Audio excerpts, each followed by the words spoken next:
Hi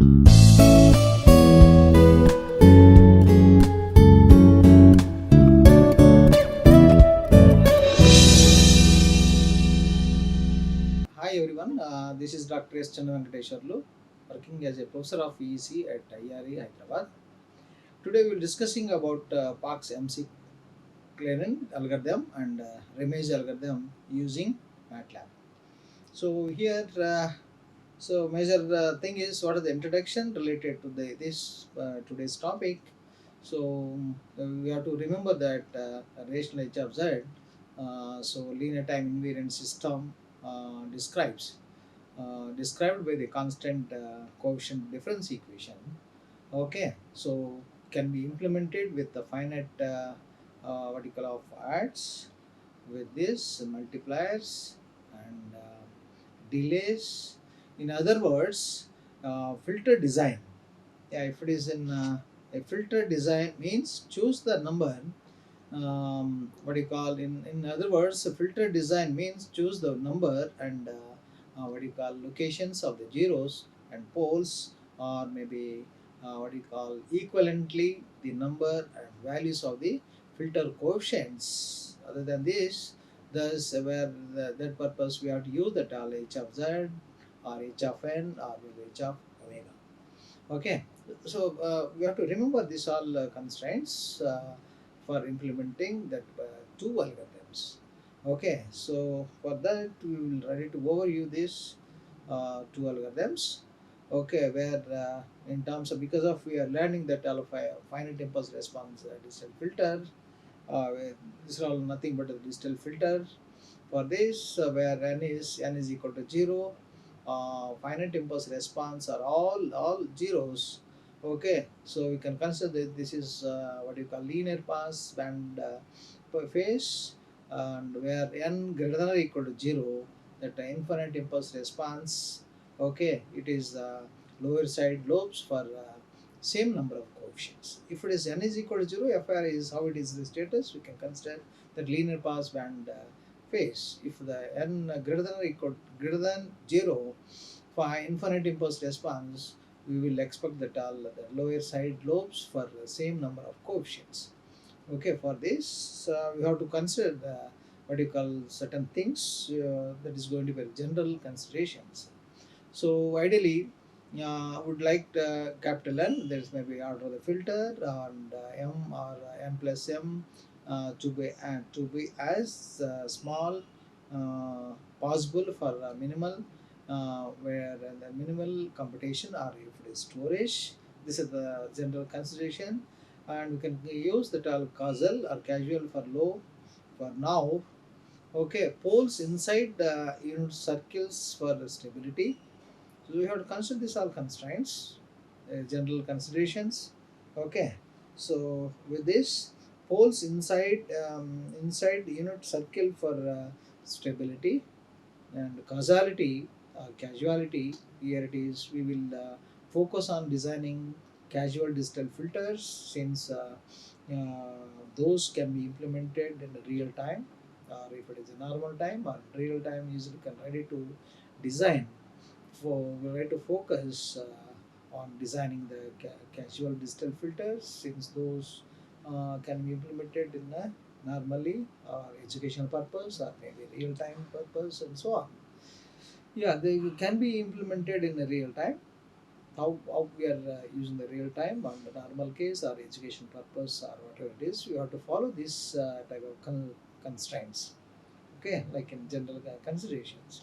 Okay, so if it is causal we have to follow, and non-causal filter design, best example for what you call offline applications. Okay, is much easier and many of the same principles of what you call apply anywhere if it is that filter is non-causal. If it is the causal, so the design of the casual filters, since those can be implemented in real time or other than that. Okay, and LTA and linear time invariant system is casual FIFF. Okay, in next input and output relationship. If we know that our output what do you call it, that output is in terms of this normally where what do you call h of what you call h of n, or before that we are ready to use that all y of what you call y of n. Okay, where that y of n, this y of n depends only on the current and past input signal values. Okay, so impulse response, if you are using the impulse response h of n, that h of n where h of n is equal to what you call 0 for n less than 0. Like this input and output relation, that output depends only on the current and past input signal values. Impulse response where h of n is equal to 0 for n less than what you call n less than 0. Okay, so system function, if you are using this the system function, yeah, here that system function, the what you call number of finite zeros less than or equal to number of finite poles. Okay, so these are the general consideration. One is ideally, second one is casual, third one is causality, and fourth one is non-causal, and fifth one is input and output relationship with what you call system function. This is the central consideration. If we are missing this general consideration, we are unable to design digital filter like there may be a ER and FAR filter. But here we are right to concentrate on what you call finite impulse response digital filter. Okay. So with this, finally we are right to verify that one more general consideration, frequency response. So what can we say about that h of omega, the frequency response? Based on the frequency response, we will try to decide the major factors. Okay, for the performance levels of what you call the digital filter. Okay, so like this, we have to remember these all general considerations for implementing real time or maybe offline applications or online applications or whatever it is. Okay, we require these all general considerations. Okay, next, what are the facts? If you are using this all general considerations, okay, what are the real facts?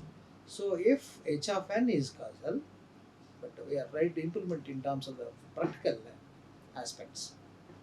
Yeah, already we have mentioned the two algorithms using the Matlab.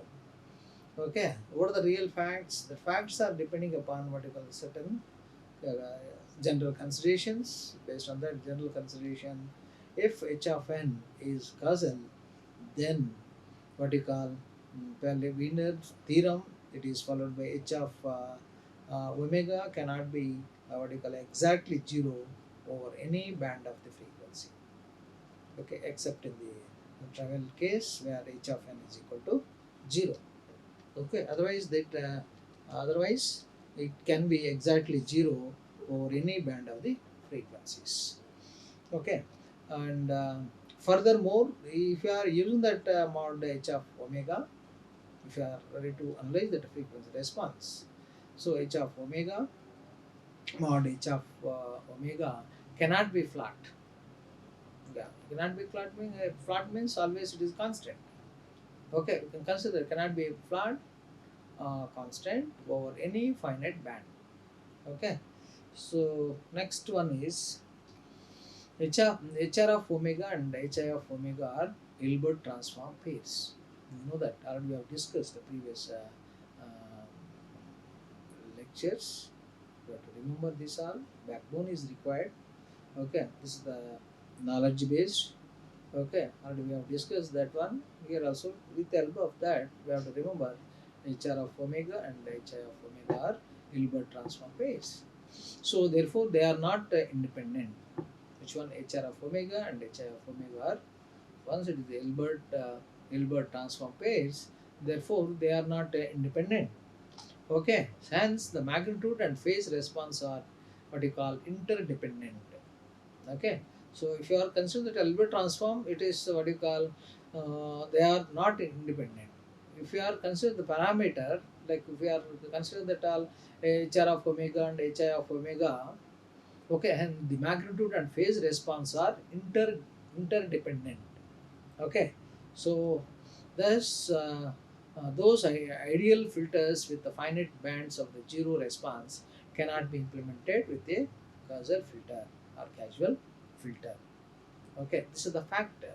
Instead, what we call, we must design the filter that approximate the desired frequency response SD of omega.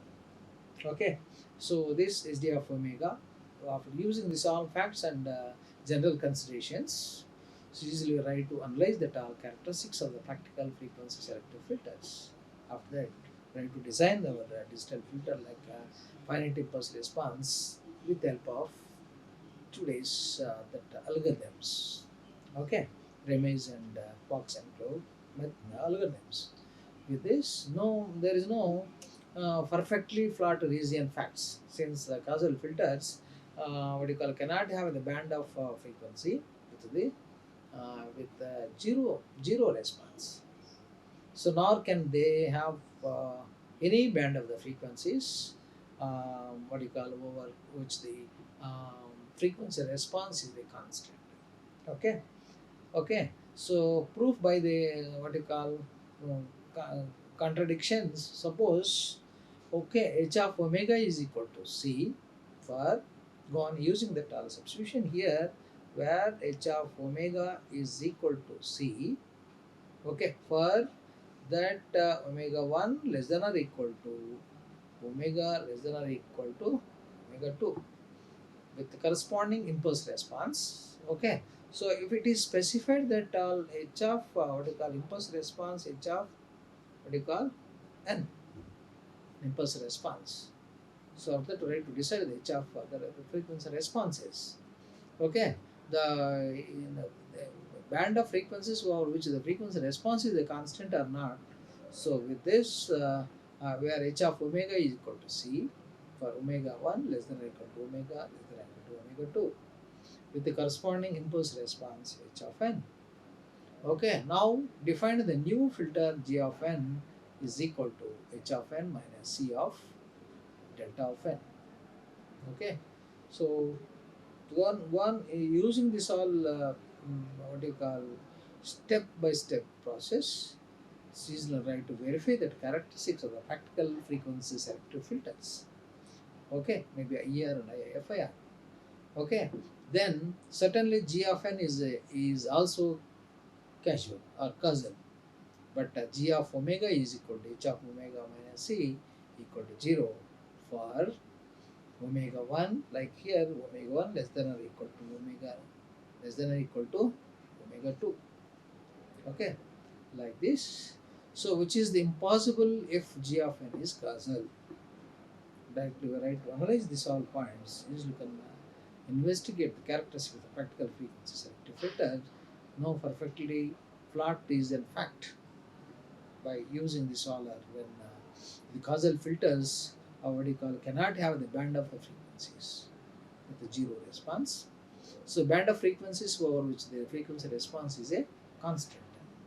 Like this, we are to verify that where h of omega and g of n and what you call g of omega. If in terms of the both the g of n and what you call g of omega. Okay.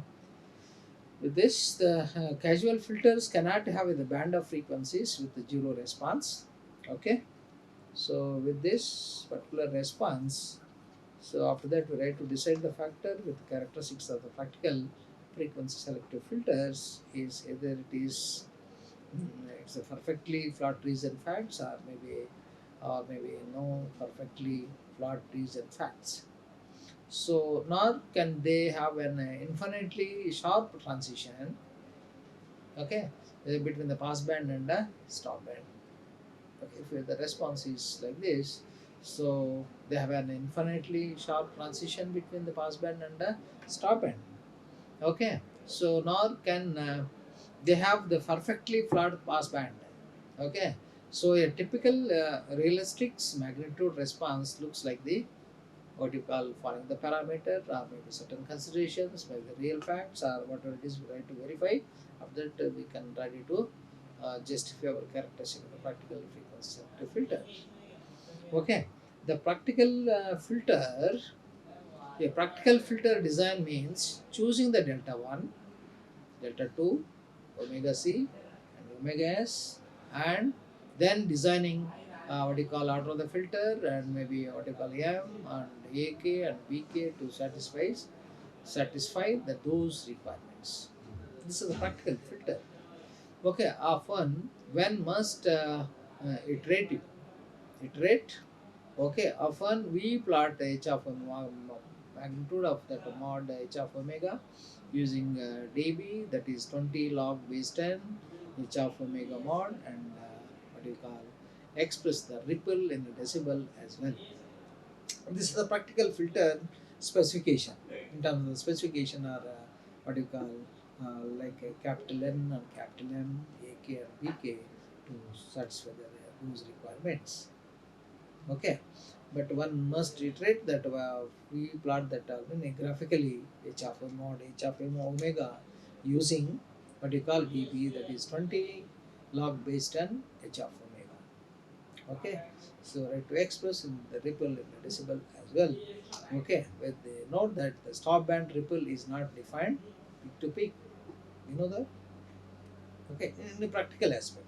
Okay, now since that the highest magnitude response in the stop band is more important than how little the response is in the stop band.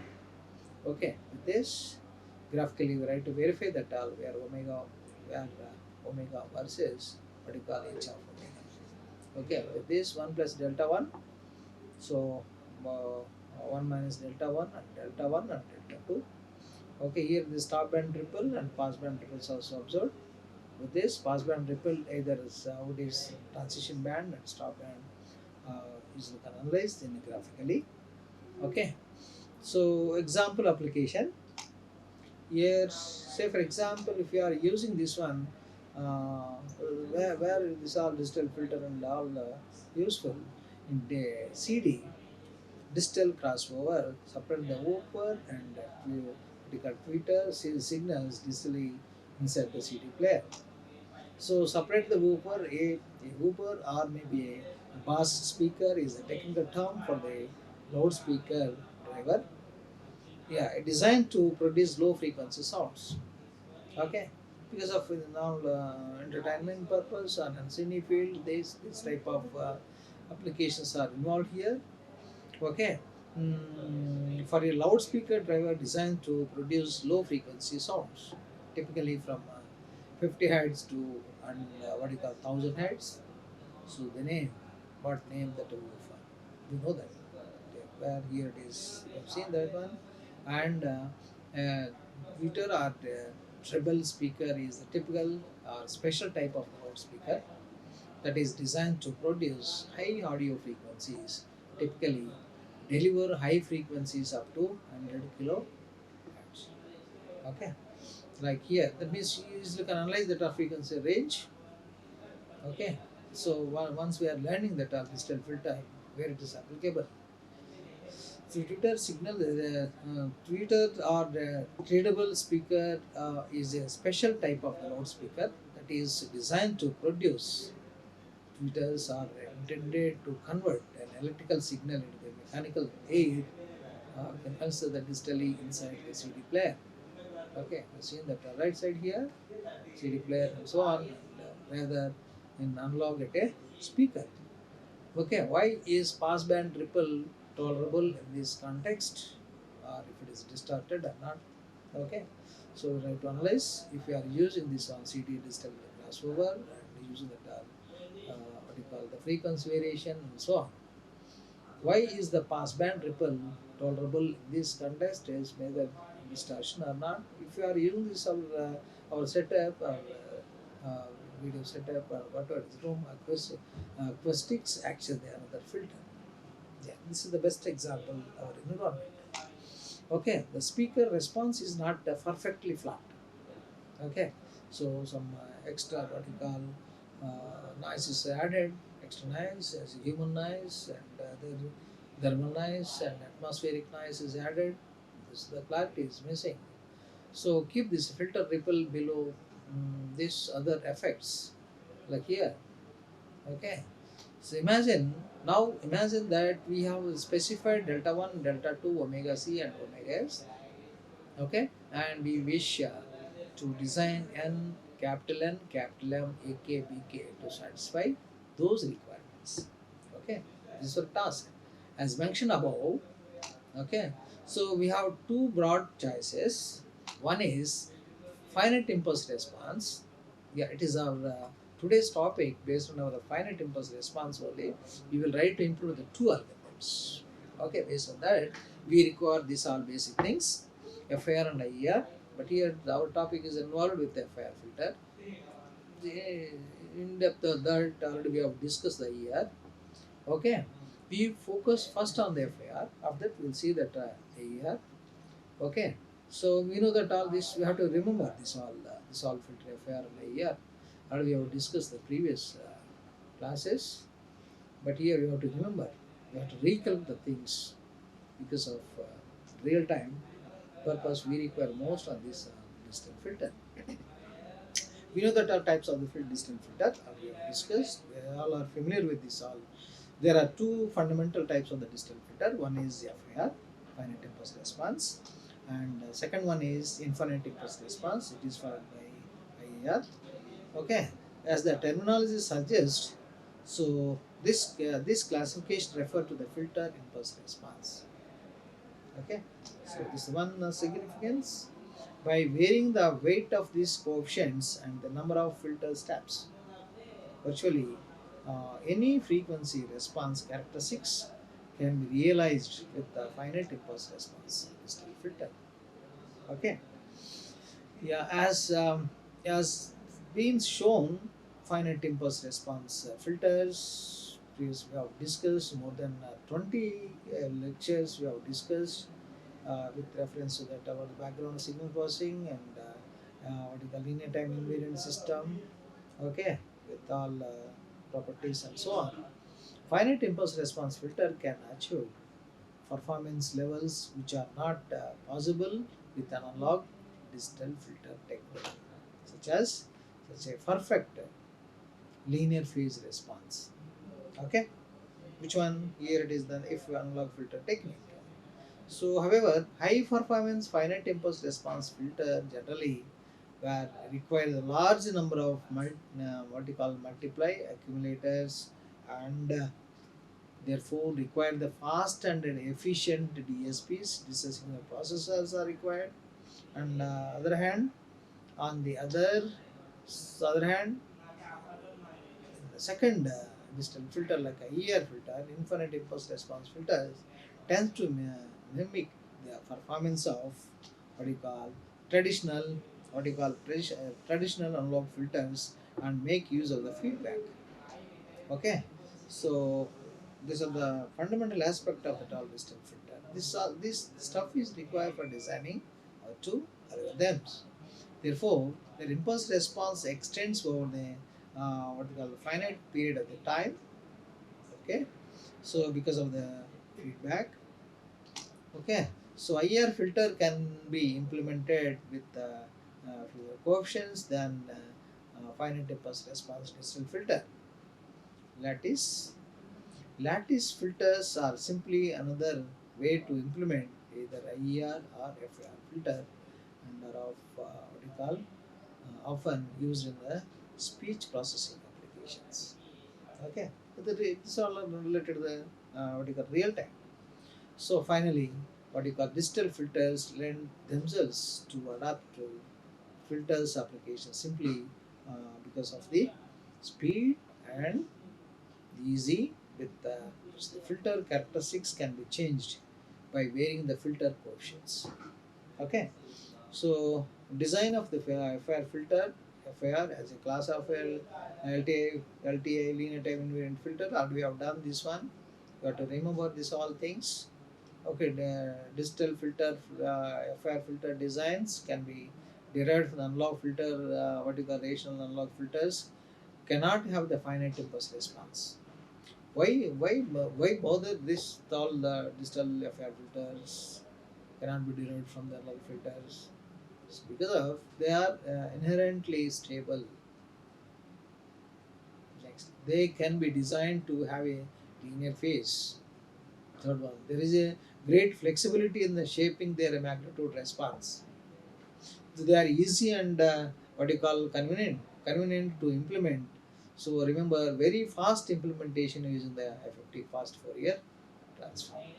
Okay, with this, these are the all constraints. So FR filter design methodology.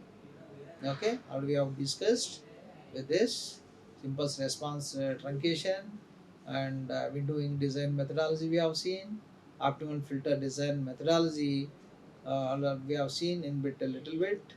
Now with this there is a advanced level algorithms beyond with this the simplest design method has undesirable frequency domain characteristics, not very useful for button. So windowing design method simple and convenient but not optimal. Okay, these are the drawbacks or the demerits in using this all what you call methodologies. How to overcome this? We have to choose initially that Parks MC Clear filter design algorithm. Here it is, but in terms of practical aspects, the Parks MC Clennon algorithm, published by the James MC Clennon and Thomas Parks in 1972, and what you call iterative algorithm for finding the optimal Savichu filter finite impulse response filter. Okay, so the Parks MC Clennon algorithm is utilized to design and implement efficient optimal finite impulse response filters. It uses an indirect method for finding what you call the optimal filter coefficients. And compared to the previous methodology and this particular algorithm. Okay, so the goal of the algorithm is to minimize the error in the pass band and stop bands by utilizing Savage approximation. So the extraordinary design aspects when compared to previous windowing technique and other techniques, we have to use this what do you call this particular filter, Parks McClellan filter design algorithm.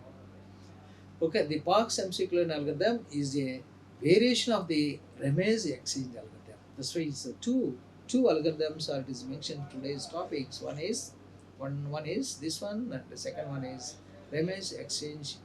Okay, algorithm. Remez exchange algorithm.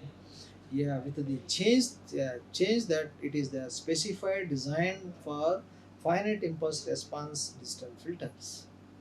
Okay, it has become a standard method for finite impulse response filter design.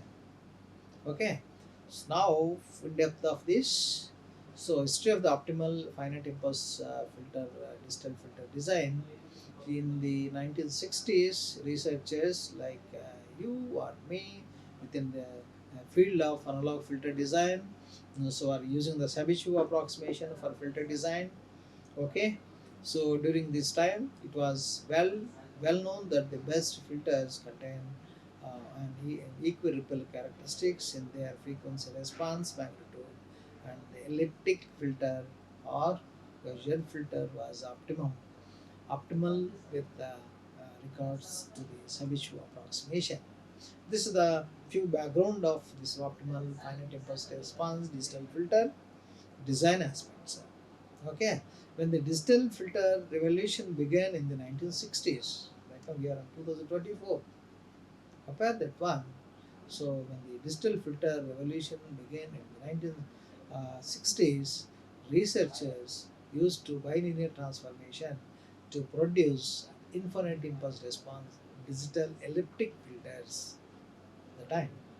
Okay, so they also recognized the potential for designing finite impulse response filters to accomplish the same filter task, and soon the research was on for the optimum finite impulse response digital filter using the Savichu approximation. Okay, you know the all background of the Savichu approximation filter. So it was well known in the both mathematics and engineering that optimal response exhibit and equiripple behavior, and the number of ripples could be counted using the Savichu approximation. This is the major agenda. So several attempts to produce design program for the optimal Savichu finite response digital filter were undertaken in the period between 19 what do you call 1960 to 71.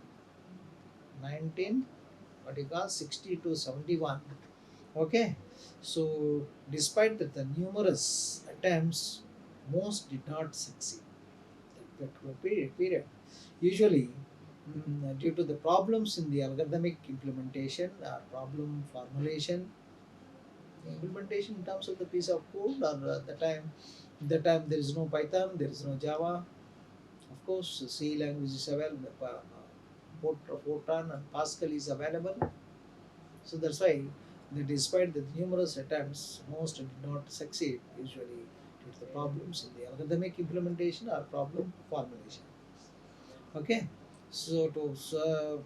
Herman, for example, proposed a method for designing equiripple filter with the restricted band edges. This method obtained an equiripple frequency response with the maximum number of ripples by solving the set of nonlinear equations. This is the background of this particular algorithm implementation aspect. Another method introduced at the time implemented an optimal Sabishu approximation, but the algorithm was limited to the design of relative low, low order filters. Compare that from that period, and another method is introduced that how it is the Sabishu approximation. The Sabishu approximation is optimal or not. So the algorithm was limited to the design of relatively lower order filters. Okay. Similarly to Herman's method, ED, what you call Hofstadter, presented an algorithm that designed finite impulse response digital filter with as many ripples as possible. Compare that period and right now.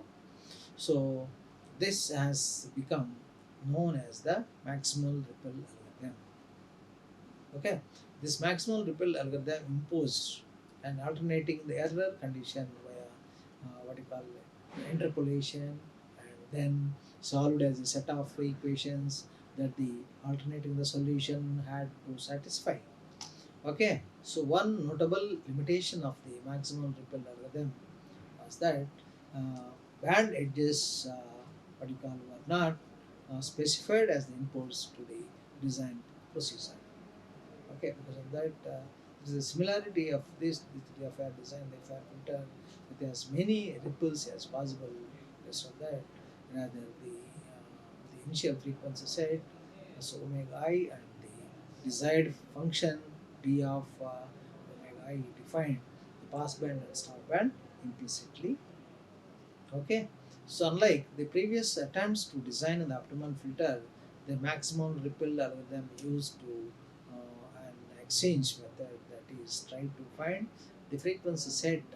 The frequency set is like this particular set, frequency set. Okay, so where the best filter had its ripples. So number of ripples are increasing. What happens? Number of ripples are decreasing. We know that how to the impact. Thus, this maximum ripple algorithm was not an optimum filter design. Finally, it is deciding the factor.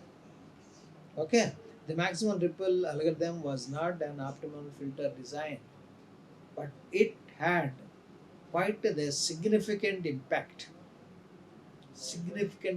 on the how the Park's McClellan algorithm would formulate. Okay, so here in August 1970s, James McClellan entered graduate school at Rice University with what you call concentration in mathematical models of the analog filter design, and enrolled in a new course called digital digital filter digital filter due to his interest in the filter design, like a IARE and FAR filter design. So without this all digital filter design, how they are overcoming the previous methodologies, demerits, problems. Okay. So due to his interest in the filter design, the course was taught jointly by the Thumbs Sparks and Sideburs.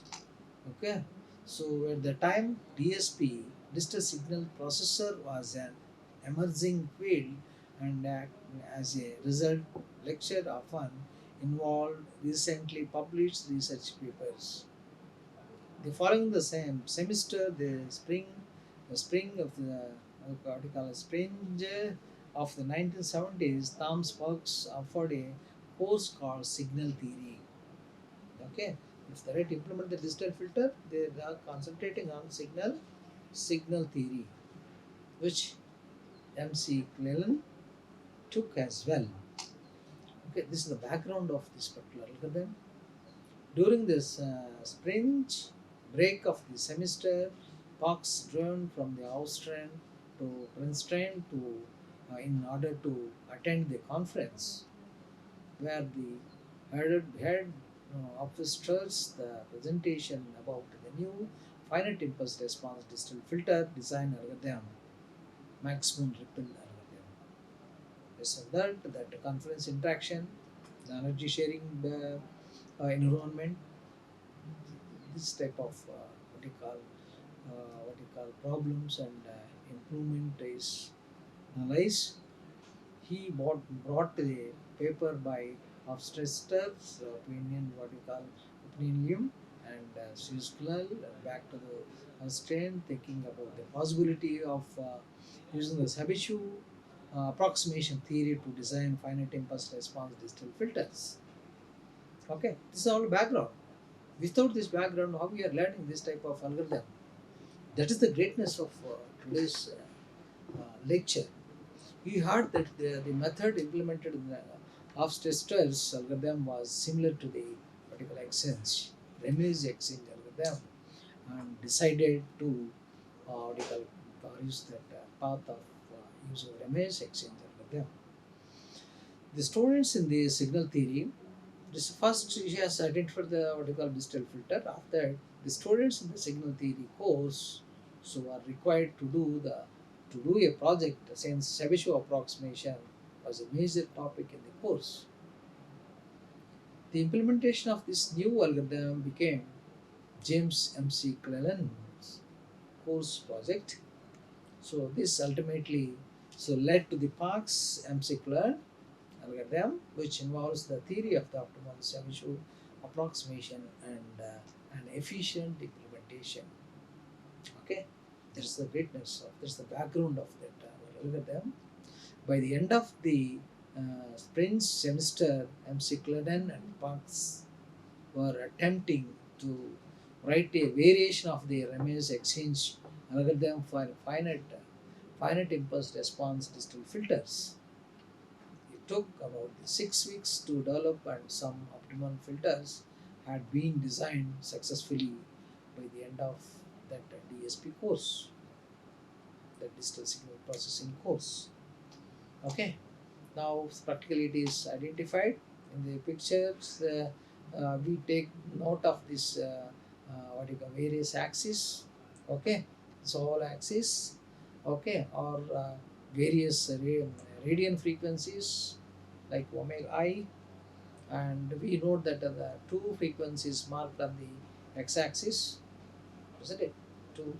Okay, and like omega p and omega s. Omega p indicates the passband cutoff frequencies, like omega s indicates the stop band cutoff frequencies. Okay, the two dashed what you call the two dashed lines on the top left of the graph what you call indicates what you call that delta p, and the two dashed lines on the bottom right delta s. Okay, and what you call it is mentioned all other frequencies listed indicate the external frequencies of the frequency response plot. Okay, so as a result there are six extremal frequencies, and then we add the passband and stop band frequencies to give a total of eight extremal frequencies on the plot, like it is omega 1, omega 2, omega p, and so on. Okay, that omega s. Okay, and here it is. So passband, stop band with reference to the stop passband, stop band with reference to this one. Passband, what you call, and stop bands of the filter designed by the Fox MC McClellan algorithm. The y-axis is the frequency response h of omega, and the x-axis are the various radian the frequencies omega I. So it can be noted that two frequencies marked on the what you call previous diagram, x-axis omega p and omega s, where omega p indicates the passband cutoff frequency, where omega s indicates the stop band cutoff frequency. Ripple like a plot on the upper left is the passband ripple, and the ripple on the bottom right in the stop band. Refer this all up, you can analyze these things. Okay, the two dashed lines on the top left of the graph indicates the delta p, and the two dashed lines on the bottom right indicates the delta s. All other frequencies listed indicate the extreme or what they call extremal frequencies of the frequency response plot. As a result, there are six extremal frequencies as per the previous diagram. Okay, so and then we add the passband and stop bands, okay, frequencies to give you the total of eight extremal frequency on the plot. Okay, now with reference to this all background, how how we are implementing the algorithm is says the algorithm is identified, okay, for real time or maybe what you call education purpose or whatever it is. The Parks MC McClellan algorithm is implemented using the following the steps. Step 1, initialization. Choose an extremal set of frequencies omega I power 0. This is the belongs to step 1. Coming to the step 2, finite set approximation.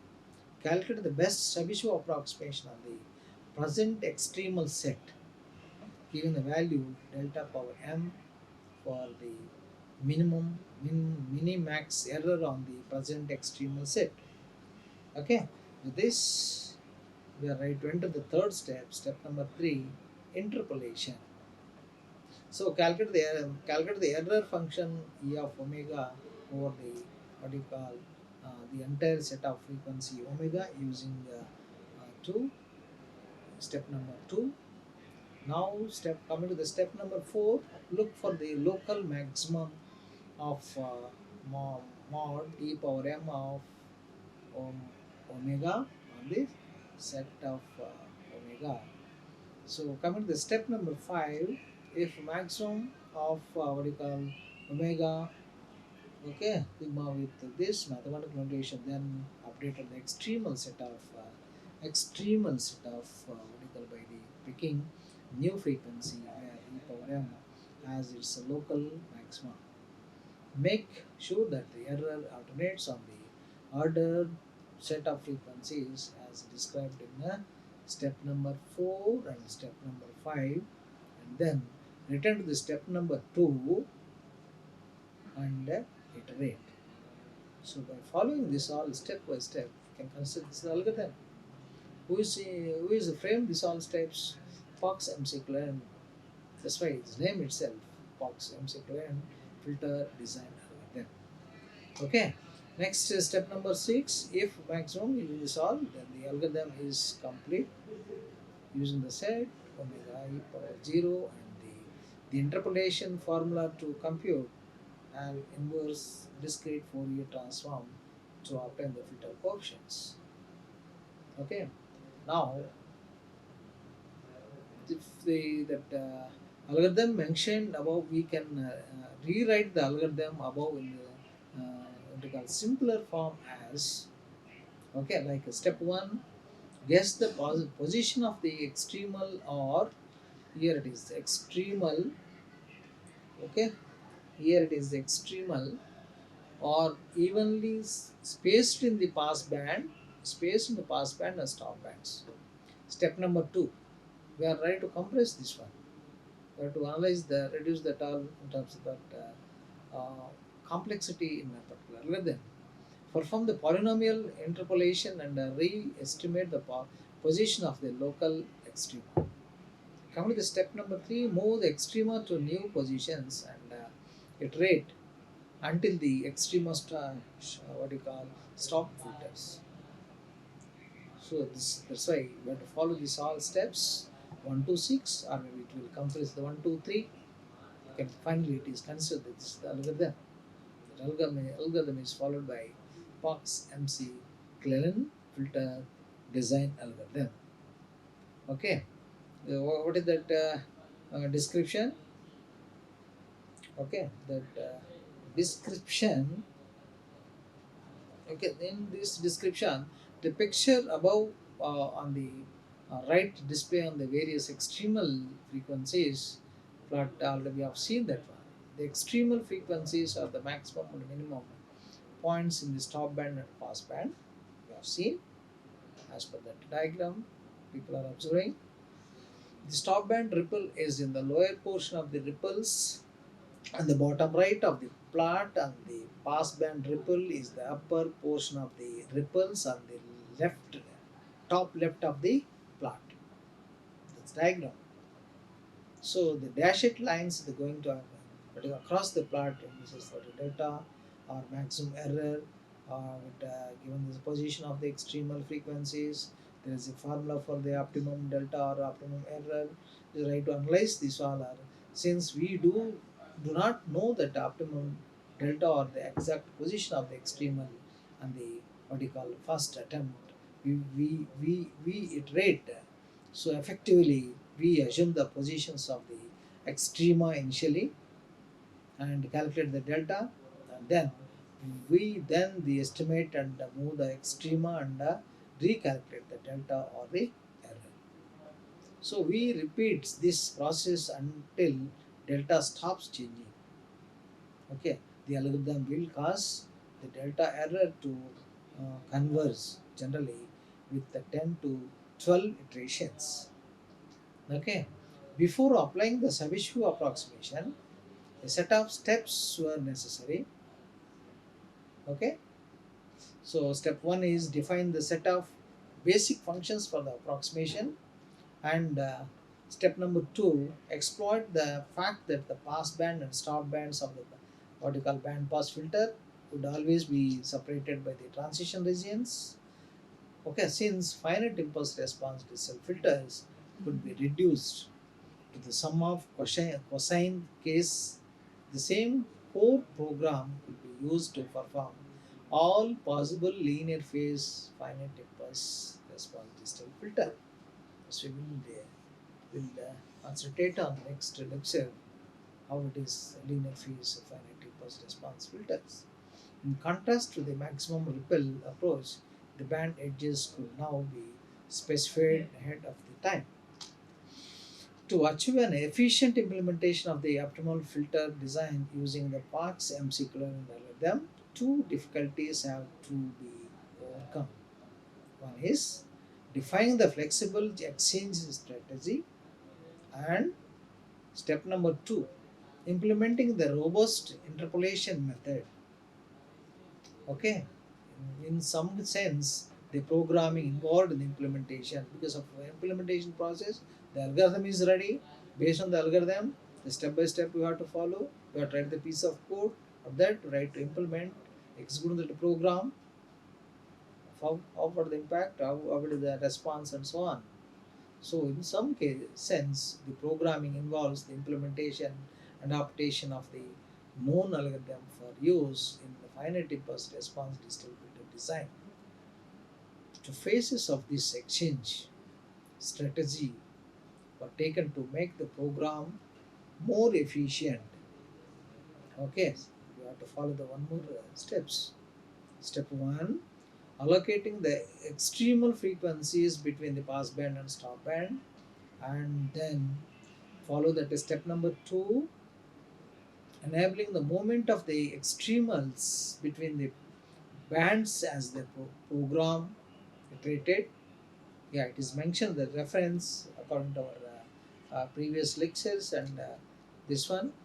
Okay, and that initialization. Okay, the number of extremal in the pass band and stop band could be assigned by the using the ratio of the sizes of the bands. So further, the pass band stop band edges would always be placed in the extremal set, and the program's logic kept those edge frequencies in the extremal set. That means it's all a piece of code like program or software, or software engineers are involved here. The movement between the bands was controlled by the comparing the size of the errors at all the candidate extremal frequencies and taking the largest. The second element of the algorithm was the interpolation steps need to be evaluate error function. Okay, after that, then used to method called what you call very barycentric form of what you call Lagrange interpolation. Okay, which was very robust. Okay, so all conditions for the Park's MC McClellan algorithm are based on the Sabatier alternative theorem. So the alternation theorem states that the polynomial of the degree L that minimizes the maximum error will have at least L plus 2 extreme. Okay, these are the conditions for the particular Park's MC Clen algorithm. The optimal frequency response will barely reach the maximum ripple bounds. The extrema must occur at the pass band and stop band edges and at either omega equal to 0 or omega equal to pi or omega equal to what more than that value or both. Okay, the derivative of this polynomial degree L is a polynomial of the degree L minus 1. Okay, so which can be 0 at most at L minus 1 places. So these are the all conditions for the box McClellan algorithm are based on Sabatier alternative theorem. So the maximum number of local extrema is the L minus 1 local extrema plus the 4 bands edges giving the total number of L plus 3 extrema. Okay, like this, using these all steps, we try to implement using what you call Matlab. Okay, we will continue this with this stuff, try to implement in using the Matlab or maybe Python or whatever it is. Thank you. Like, share and subscribe. Hit the bell icon for more updates.